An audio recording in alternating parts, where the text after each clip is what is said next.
Hi hello friends అందరికీ నమస్కారం. ఈరోజు ఈ వీడియోలో ఆంధ్రప్రదేశ్ రాష్ట్రంలోని మహిళలకు సంబంధించిన ఒక ముఖ్యమైన అప్డేట్ వచ్చింది.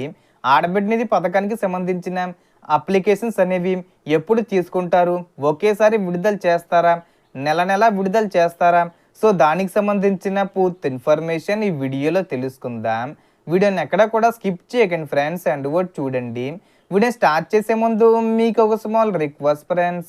ఏపీ గవర్నమెంట్ నుంచి పథకాలకు సంబంధించి ఏ చిన్న అప్డేట్ వచ్చినా మీరు మిస్ కాకుండా ఉండాలంటే వెంటనే మన ఛానల్ని సబ్స్క్రైబ్ చేసుకోండి.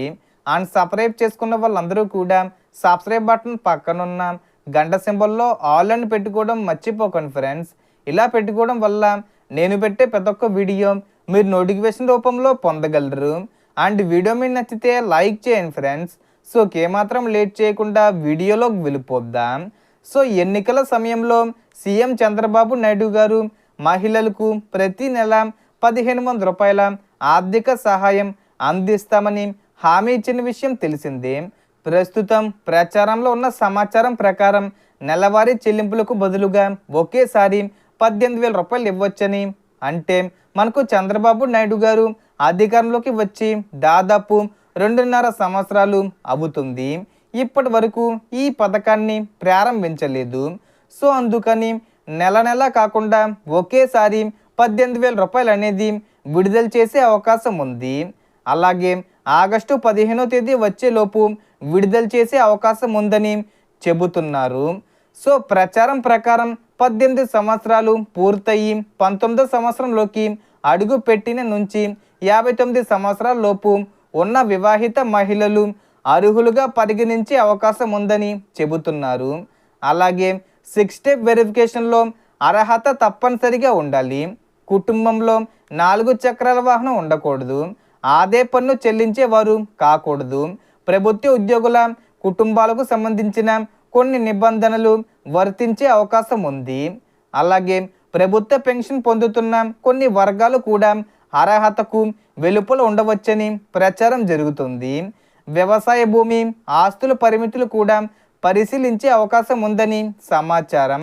అదేవిధంగా ఆధార్ కార్డు రేషన్ కార్డుతో లింకే ఉండాలి.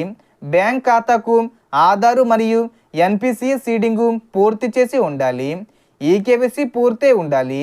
హౌస్ హోల్డింగ్ మ్యాపింగ్ కూడా పూర్తిగా ఉండాలి. ఇవన్నీ పూర్తిగా ఉంటే మాత్రమే దరఖాస్తు పరిశీలన జరిగే అవకాశం ఉంది.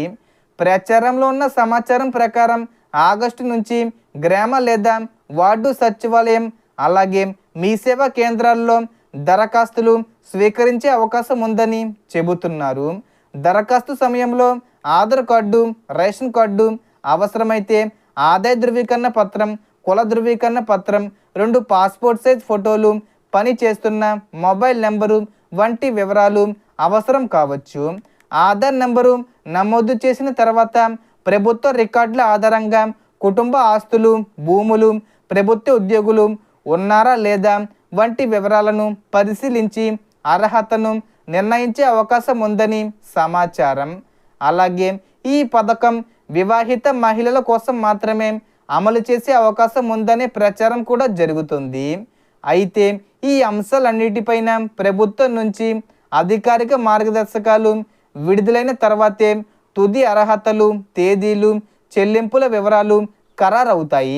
కాబట్టి అధికారిక ప్రకటనలను తప్పకుండా గమనిస్తూ ఉండండి. ఈ పథకం గురించి మీ అభిప్రాయం ఏమిటి? 18,000 రూపాయలు ఒకేసారి ఇవ్వడం మంచి నిర్ణయమని మీరు భావిస్తున్నారా? మీ అభిప్రాయాన్ని కామెంట్లో తప్పకుండా తెలియజేయండి. అలాగే ఇలాంటి ప్రభుత్వ పథకాల తాజా అప్డేట్స్ కోసం వీడియోను లైక్ చేసి మన ఛానల్ను సబ్స్క్రైబ్ చేయడం మర్చిపోవద్దు. Thanks for watching.